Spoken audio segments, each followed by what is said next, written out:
iza moa no anaranao? Iza ny anaranao?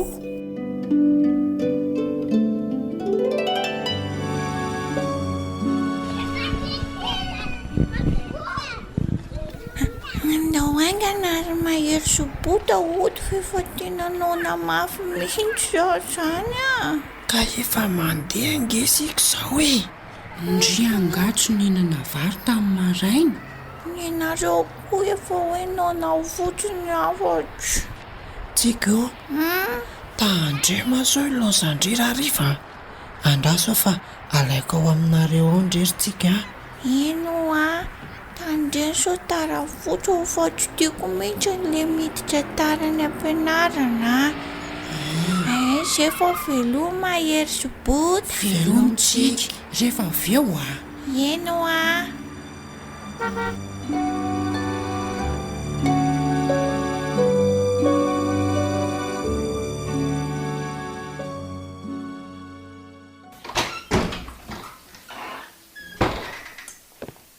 Nenya!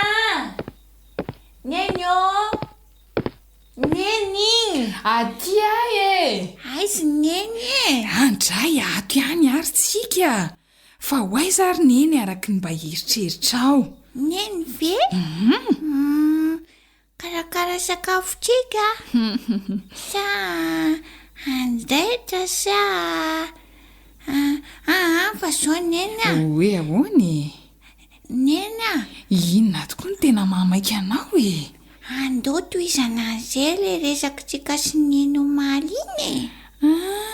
Fa inona moa le fanontaniana farany iny? Le anarana ary neny a. Ingiza namorona ny anaran'ny dada sy neny. Ay ve, tsy dada sy neny inginy tena anaranay e. Samy manana ny anarany izay. Ny azo a Vero ny anarako. Fa ny dadanao a Faly. Dia dada pisy bebe indray nanao ny anaranay. Fa dada sy neny moa namorona ny anarako tsika e. Ie, izay indrindra. Tiana hitsika sy ho faly mandrakariva mantsy ianao e. Dia nataona hoe tsiko no hiantsonanao. Nisy dikany daholo moa ny anarana ary neny o. Izany indrindra e. Tsy ataotao foana ny anarana fa misy dikany daholy. Neny a. Ahoana e? Namako zao a misy hoe mahery ny anarana. Dia tiany dada sy neny ny ahery sy ho mafy amin'ny zavatra rehetra izany. Dia ahoana izany le namako hoe hibota? Tiany dada sy neny lasa bota be izany misy. Aiza kosa e. Misy indray ny atao hoe anaram-bositra. Inona kosa ny anaram-bositra ary neny? Ao fa hazavaiko aminao ny atao hoe anaram-bositra. Ndasy vetivetika loha isotro rano dia teneneny avy eo vetivety fotsiny a. Aingana ary.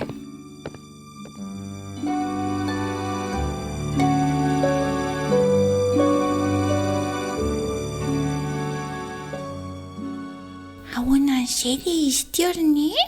Ay, ny dikany hoe anaram-bositra. Tsy tena anarana napetraky ny dadany sy ny mamany akory ny anaram-bositra, fa apetaky ny olona sasany arakaraka ny fanaon'ilay ankizy izany na mitovy amin'ny tarehany ohatra. Ohatra hoe bota izao tsy tena izany ny anarana fa izy le ngezangeza sy botabota iny dia atao arak'izay ny anarany e. Dia misy koa le mifoha kely ireny ohatra dia omena anaram-bositra izy hoe pota. Izay izany ry neny nahatonga an'le rangampivarotra saribao iny hoe Berarakivy e. Nefa tsy tena anarany akory. Izay indrindra e. Satria le rangampivarotra saribao iny anie feno rarakivy mandrakariva ao amin'ny vavany sy ny akanjony eo aloha e. Neny a. Very izany anarany neny a. Neny izany a tokony mba mamerovero sady manitra e. Izay indrindra ry anako.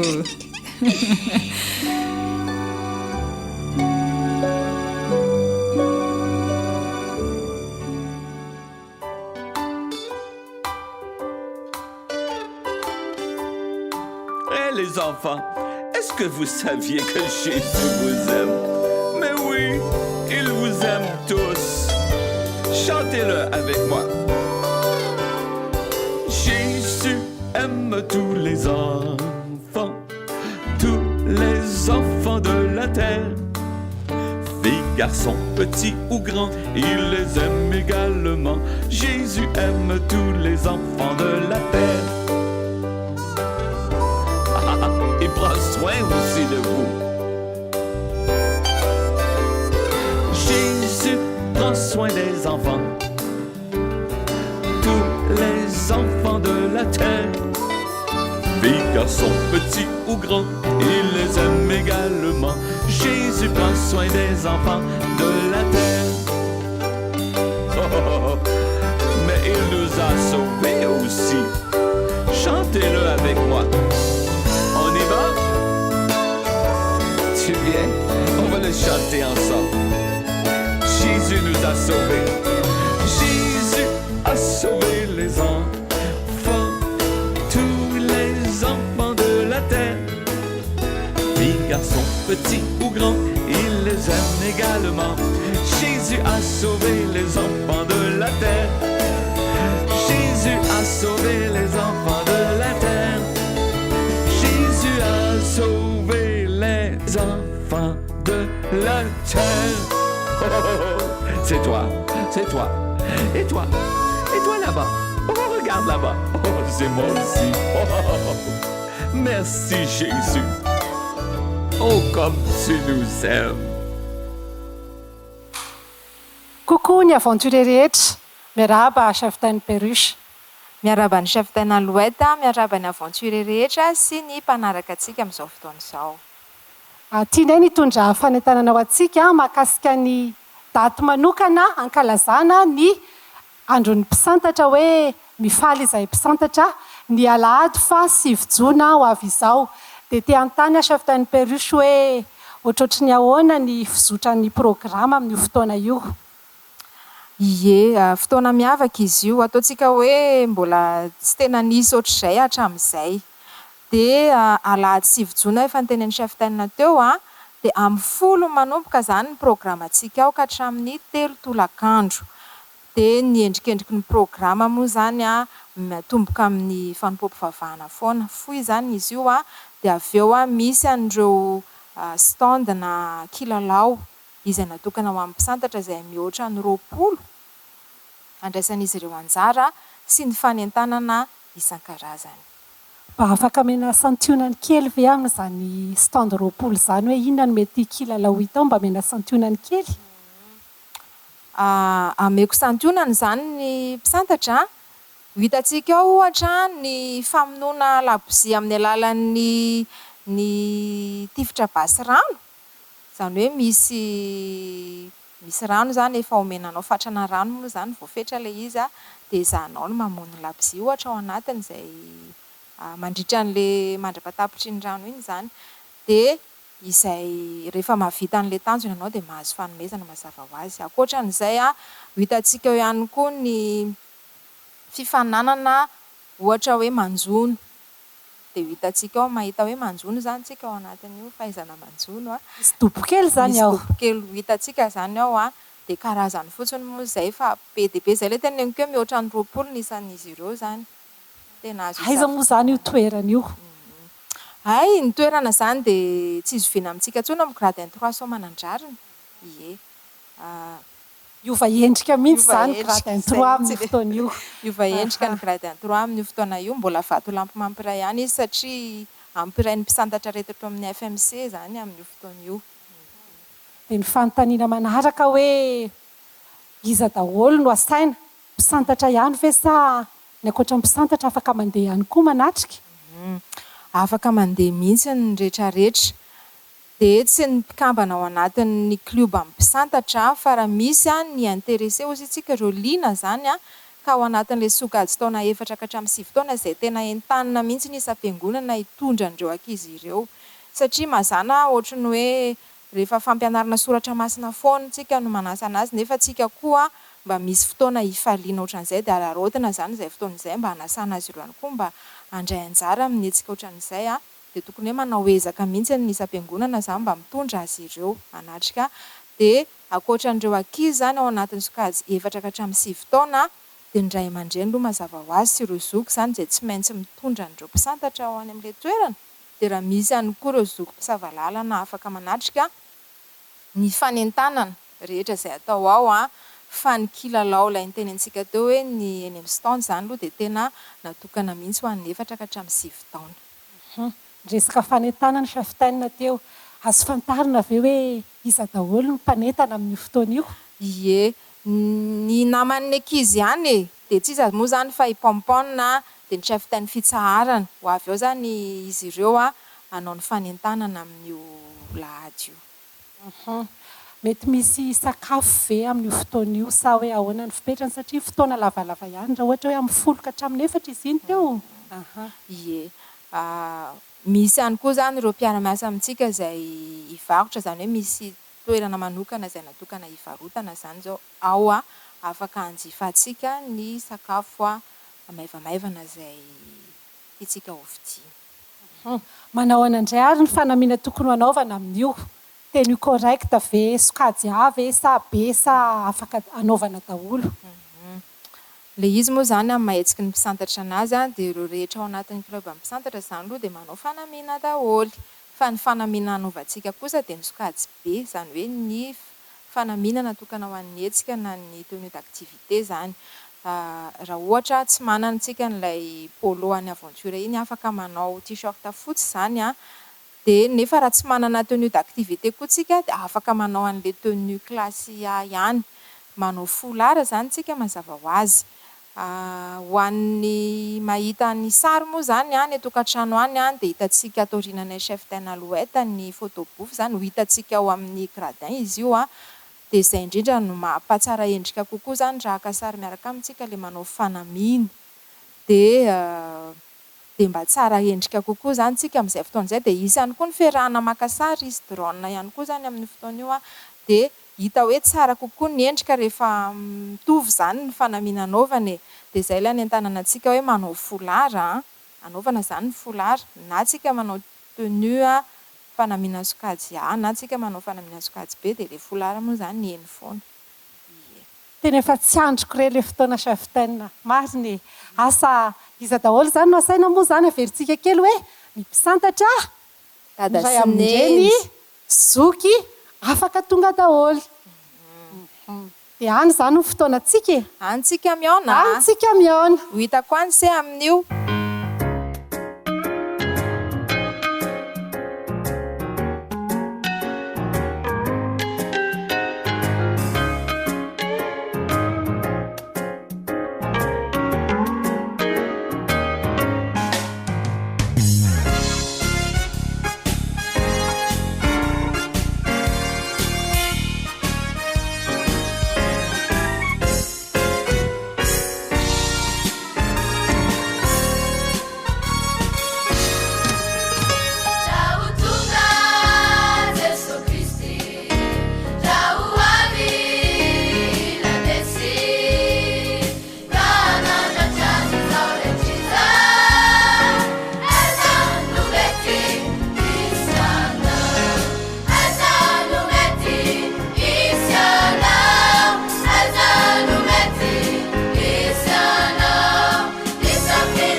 Teresy no anarako.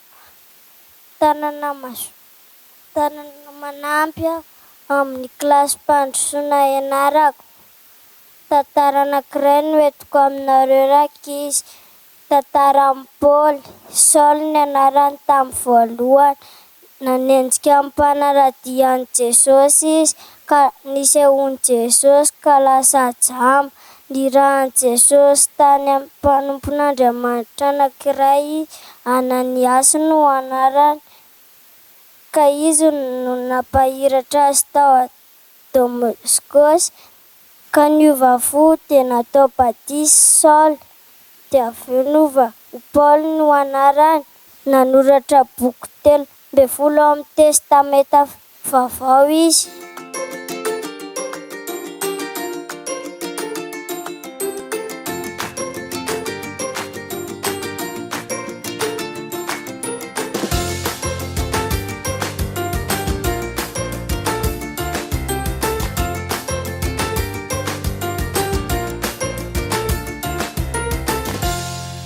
Ilontsony enaraka 5 taona volana kely. Nagnano tao amin'ny kilasy mpandrosoana Andriamanitra namorona kintana. Tamin'ny andro faefatra namorona kintana. Kintana nitarika magy tamin'i Jesosy teraka. Sikako tokony zava-kintana misy ohatran'ny hafa. Ohatran'ity.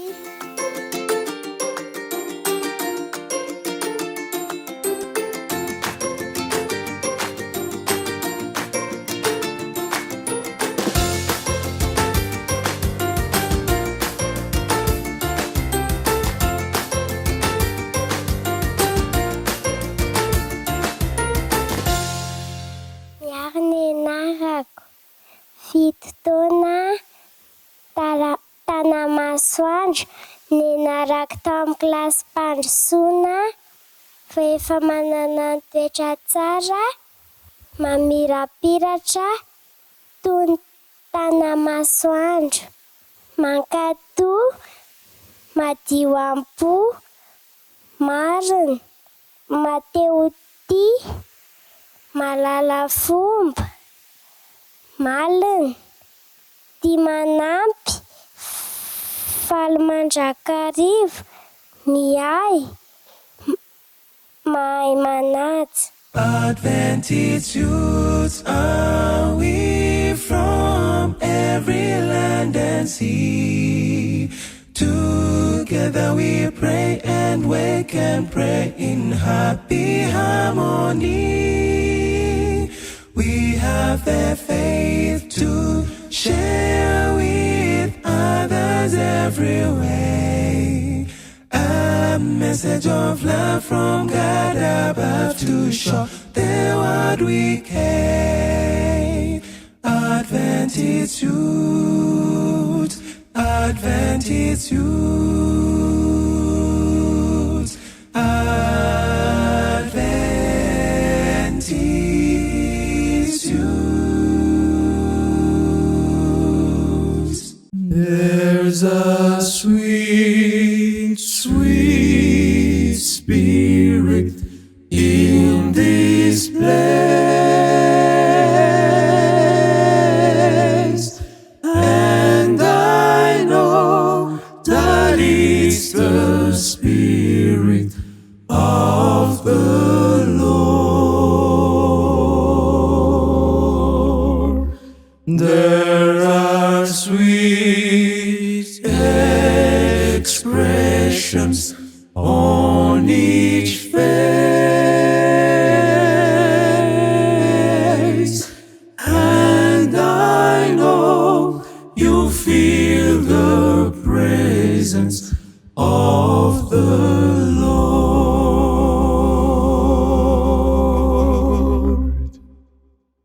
Sweet Holy Spirit,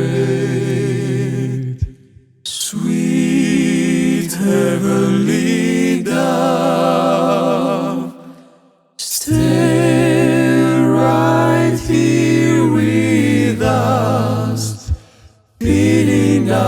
us with your love,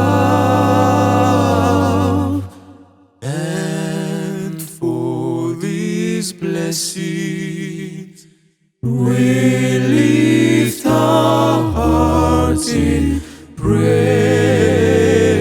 Without doubt we know that we have been revived when we shall leave this place.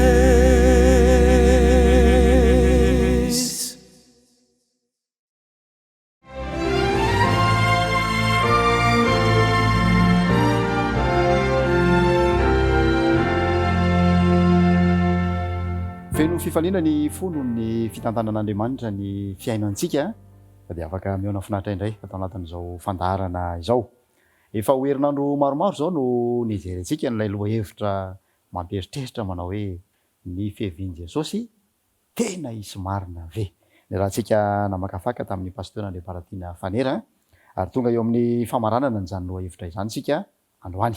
Miarabanao tonga soa. Natratra ny farany ihany koa pasteur. Ya miarabanao namana Dino ary amin'ny fifaliana ihany koa no iarabananao izay niaraka nandinika ny ten'Andriamanitra nandritra izay fotoana izay nifantoka tamin'ny ilay lohahevitra efa voalaza teo ary mankasitraka ny faharitanao sy ny faliananao andinika ny ten'Andriamanitra. Nindoko fa tsy nanenenanao ary nitondra lesona sarobidy ho anao fampietretana lalina izay fizarana maromaro izay narahantsika nandritra ny fotoana lavalava izay. Raha anaovantsika jery todika kely iny lohahevin-dehibe iny dia nampitahain'i Jesosy tamin'ny olona izay niara-belona tamin'ny Noa.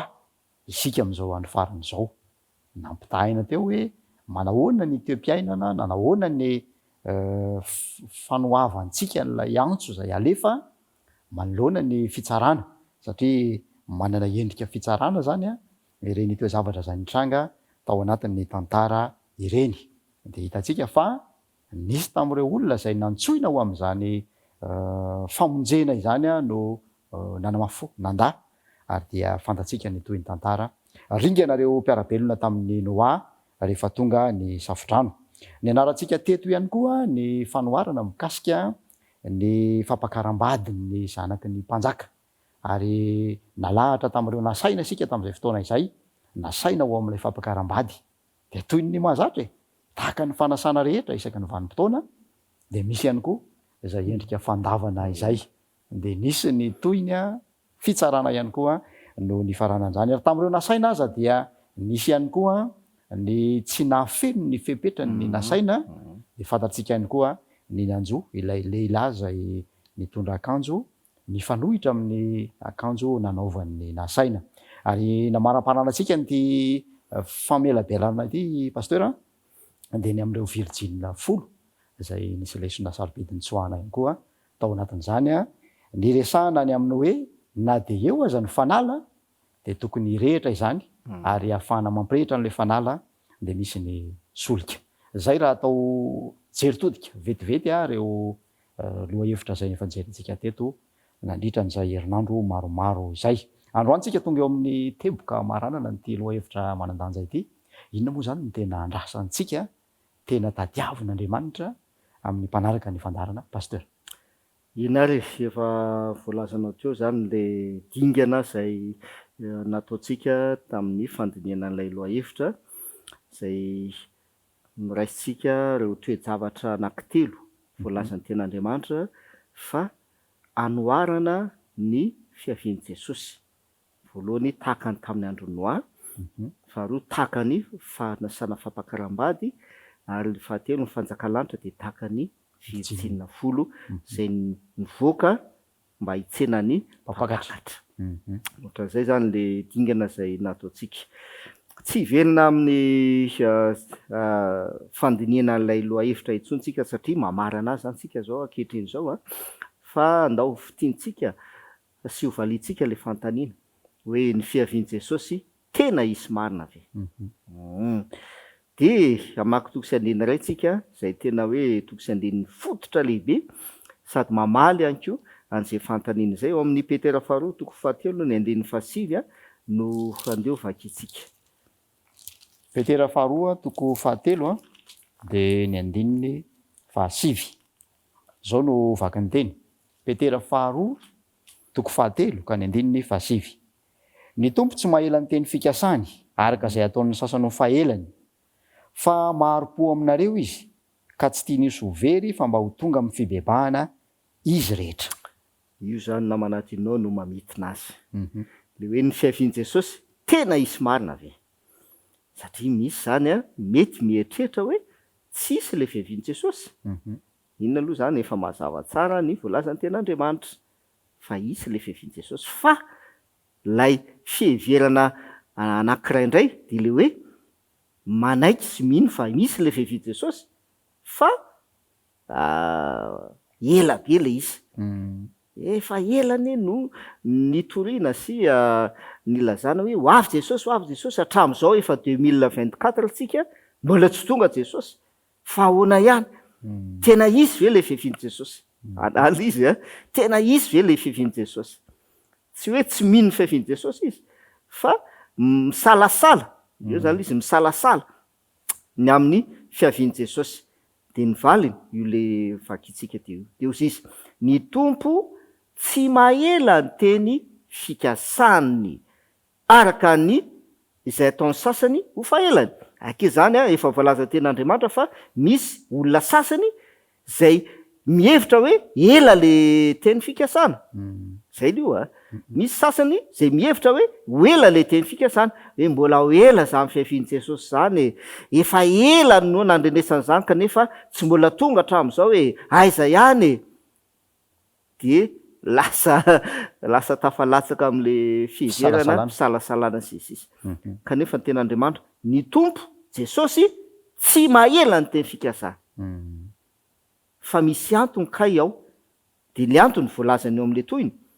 Fa maharo-po aminareo izy ka tsy tia nisy ho very fa mba ho tonga amin'ny fibebahana izy rehetra.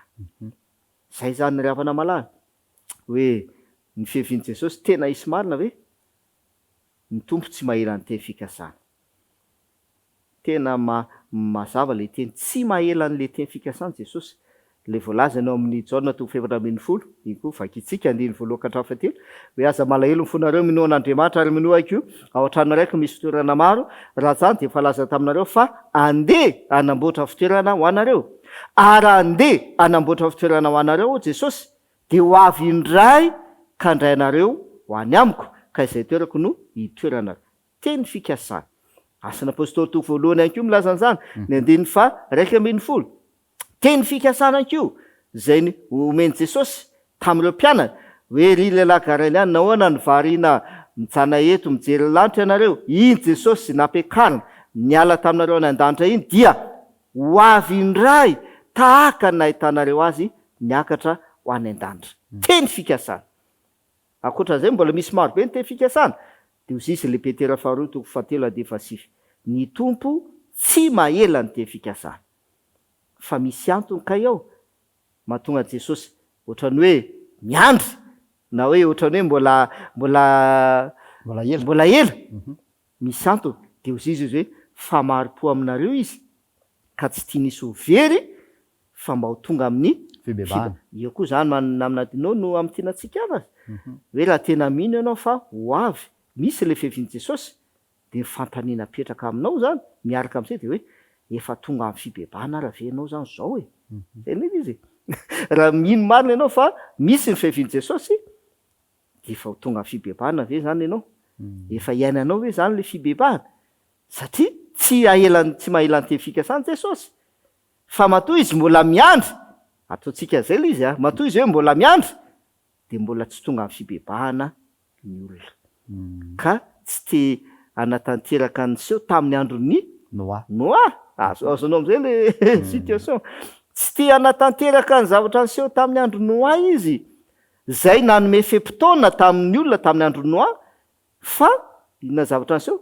Tsy mibebaka ny olona. Satria tsy tonga tamin'ny fibebahana ny olona tamin'ny andro Noa, dia tsy maintsy naringana tamin'ny alalan'ny savitra nandritra n'ireo fanoharana rehetra zay ndrayntsika teto zany de zay fibebahana zay no zavatra nandrasan'Andriamanitra tamin'ireo olona ny arabelona nanefa zay antso zay kanjo indrisy fa tsy ny rehetra no namaly azy zay indrindra hitany namana dino na lay hoe tahaka ny fampakaram-bady fanasana fampakaram-bady azy dia fibebahana no afatra ao ambadika ala izy le vijinina 5 adala zay nitondra fanala nefa tsy nanana solika ary tsy na le solika fa ny fany masina inamoa ny tiany olazena am'izany tsy niasa tamin'ny izy 5 adalany zany le fany masina kanefa ny voalaza ten'Andriamanitra amin'ny jaona toko 1:10 ne mba vakio kely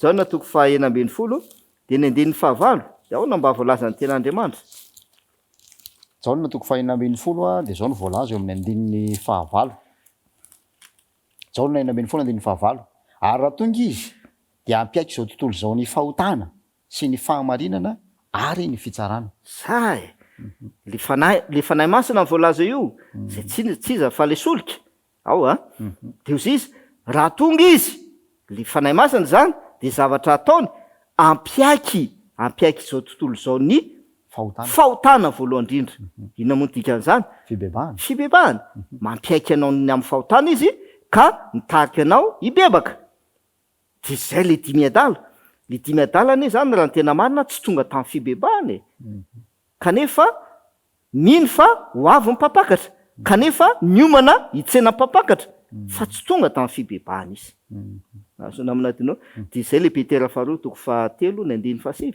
hoe ny tompo tsy mahela ny teny fikasana fa maro-po izy ka tsy tia nisy overy fa mba ho tonga amin'ny fibebahana zay fanazavana zay no manampy atsika ahafantatra ny toerana misy atsika sy ny fanapakevitra tokony ho aitsika inona zany zao no atao hoe pratikan'zay lohahevitra lavabe nijerentsika zay ho an'ny mpanaraka ny fandarana inona no andrasana amintsika tsiraray avy mba tonga an'le anafaingana nyo fiavian Jesosy ho tena zava-misy io toko sandeny roa no vakitsika namana dinao mamaly an'izay sady am'tianantsika n'lay lohahevitra Petera 2 ihany no vakitsika toko 7 Petera 2 toko 7 de vakitsika ny 2:10 Petera 2 toko 7 ka ny 2:10 koa raha ho levona toy izany izao zavatra rehetra izao de olona tokony anahoana moa ianareo amin'ny fitondran-tena masina sy ny toe-panahy araka an'Andriamanitra zay koa raha ho levona toy izany zao rehetra zao rehefa ho avy Jesosy dia zavatra iseho na ho vovontsy na ho tavela tahaka ny tamin'ny andro noa satsay na vovontsy tafiditra anaty samby fiara na tavela tsy tafiditra de linga de zay koa ne zavatra iseho amin'ny andro noa tahaka ny fanasana fampakaram-bady na namaly le fanasana de tafiditra anatin'le fanasana na tsy namaly an'le fanasana de tsy tonga de ozy izy le mpanjaka tamin'le mpanompo miaramila mantsy miaramila ao am'le Matthieu 2:20 tehitra mpanjaka de naniraka ny miaramilany mba handringana azonao tsara ala izy de zay le voalazany eto hoe koa raha ho levina toy izany zao rehetra zao dia olona tokony hanao ahoana moa isika amin'ny fitondran-tena masina sy ny toe-panahy araka an'Andriamanitra io zany le pratikalisy namana tinao hoe aike zany le hoe ny fiavian Jesosy tsy hoe zavatra ahoana re zany hoe ampianarana sy azavaina fotsiny fa zavatra iainana kay le fiavian Jesosy iainana raha tena mino ianao fa misy ny fiavian Jesosy de iainana kay le fiavian Jesosy amin'ny fitondran-tena masina sy ny toe-panahy toetra de iainanao ary asehonao eo am'izay fitondran-tena sy toetra zay fa tena misy marina le fiavian Jesosy le hoe toe-panahy araka an'Andriamanitra araka ny fanazavana letinao tany amin'ny fandarantsika tany aloha toetra ny Kristy mihitsy izy io lay hitafin'ny mpanota atonga azy amarinina amasinina iaina fiainam-baovao ary araka ireo andininy maro samihafa zay va no kirakiraintsika tao anatin'ny fandaharana de eto le fanontaniana hoe olona tokony anahoana vavaly le fanontaniana manana n'ilay toe-panaraka an'Andriamanitra zany a ny olona anankiray zay miandry an'izay fiaviana zay zay mino le fa isy marina fiaviany Jesosy zay le izy zay imanjany le lazaina amin'ny Jakoba anko hoe ny finoana raha tsy misy asa de maty hoe mino fotsiny ianao hoe ho avy Jesosy e kanefa tsy misy asany zay finoanao zay tsy misy asany eo amin'ny fiainanao a de maty ozy izy ny finoana sady zay fa andininy faharoa zay ovakitsika zay manazava anko inona no pratika an'le lay loha-hevitra atsika de ny andininy faharoa amby folo Petera faharoa toko fahatelo ny andininy faharoa amby folo Petera faharoa toko fahatelo ny andininy faharoa amby folo sady manantena no mampahafaingana ny avin'ny andron'Andriamanitra izay ahamay sy alevona ny lanitra ary andory sy ampiempo ny tenany zavatra rehetra io zany de mazava tsara mihitsy hoe sady manantena le fiaviany Jesosy io miaraka am'izay hoe manantena zay de ozy izy mampahafaingana inona indray zay hoe mampahafaingana zay zany zao mampahantombotra n'le fotoana ka indrindra na manadinao zany tsara zavaina kely somary ohatrany hoe mitatra kely atsika le hoe tena mino fa misy ny fiaviany Jesosy aike zany misy zavatra atao miaraka am'izay de zay le volazan'io hoe sady manantena no mampahafaingana n'le fiaviany Jesosy le hoe mampahafaingana zany tsara lazaina hoe tsy hoe tsika akory ny ampahafaingana ny fiaviany Jesosy hoe no ny ataontsika de ho ahafaingana Jesosy le voalaza Matthieu toko efatra amby roapolo hoe kony am'zany tsy de tsy misy mahalala na ny andro na ny ora zay aviany zanak'olona zay Andriamanitra mahafantatra ny andro sy ny ora sady zay efa fantatra Andriamanitra io fa tiany lazaina le hoe mampahafaingana le fiaviany Jesosy de le hoe ianao zay manantena lay fiaviany Jesosy ianao zay tena maniry mafy an'le hoe fiaviany Jesosy io misy zavatra ataonao koa eo anatin'le izy de ny ataony ao anatin'le izy Matthieu toko faefatra amby roapolo ny andininy faefatra ambin'ny folo Matthieu toko faefatra amby roapolo ny andininy faefatra ambin'ny folo ny andininy faefatra ambin'ny folo zao no vaky ny teny ary hotoriana am'izao tontolo zao ity filazantsara ny fanjakana ity ho vavolombelona amin'ny firenena rehetra dia vao ho tonga ny farany de io le mampahafaingana tory filazantsara fitoriana filazantsara fa tsy miandro fotsiny hoe za aloha tena mino fa ho avy Jesosy za koa aloha manantena zany fiaviany Jesosy zany tena manantena hoe tokony ho avy am'izay Jesosy kanefa tsisy ninona ataonao fa ozy izy ny tenin'ny Jesosy mitena amin'io Matthieu 24:14 hotoriana am'izao tontolo zao ny filazantsara ho vavolombelona amin'ny firenena rehetra dia vao tonga ny farany eny re mazava ny afatra de ny andrasan'Andriamanitra amintsika tsiraray avy ny tonga amin'ny fibebahana marina ary amita ny fitoriana ny filazantsara am'ireo manodidina antsika am'izay manandrify antsika ndao entina mbavaka zany aloha hevitra izany fanantenana mahafinaritra ao am-po zany pasteur mba ho tena zava-misy tokoa eo amin'ny fiainantsika tsiraray avy iaraka ivavakantsika raina izay ny an-dandro so mazava ny fahamarinana voalazo amin'ny teninao ho avy tokoa ianao Jesosy kanefa maro-po aminay ianao ka tsy mahela ny teny fikasanao tokoa ianao fa tsy tianao hisy ho very izahay fa mba ho tonga amin'ny fibebahana dia manome fotoana androm-pahasoavana ho anay ianao azahoanay miaina amin'izany fibebahana izany ka ahazo antoka fa rehefa ho avy ianao dia hanisany ho raisinao ho any amin'ny fanjakany lanitra tokoa izahay miaraka amin'izay ihany koa dia mitena aminay ianao mba hitory ny filazantsara raha tenao anatinay ny fanantenana ny amin'izany fiavianao zany dia mila manolo tena hitory ny filazantsara amin'ny olona rehetra izahay aoka mbo ho tena fiainanay zany tompo manomboko izao satria mino anao zahay ary mino ny teninao ihany koa zahay amin'ny anaran'i Jesosy amen de mifarana eto ny fandarantsika amin'ny manaraka dia loha hevitra vaovao tena mahaliana indray no iarahantsika eto tena misy ve zany paradisa izany fanontaniana zay ho valiny ny pasteur ny paradina fanera anasany anao mpiavana anaraka izany ihany koa ankasitrahana reo mpiaramiasa rehetra ny fanometanana reo teknisianina ny kirakira ny sary sy feo a isaorana betsaka ihany koa ianao mpanaraka ny fandarana izay nanana faharetana ary inonay fanahita fifaliana tao anatin'izay fandarana izay mandra-piretaka mandra-pijery tomboka lasy tokoavy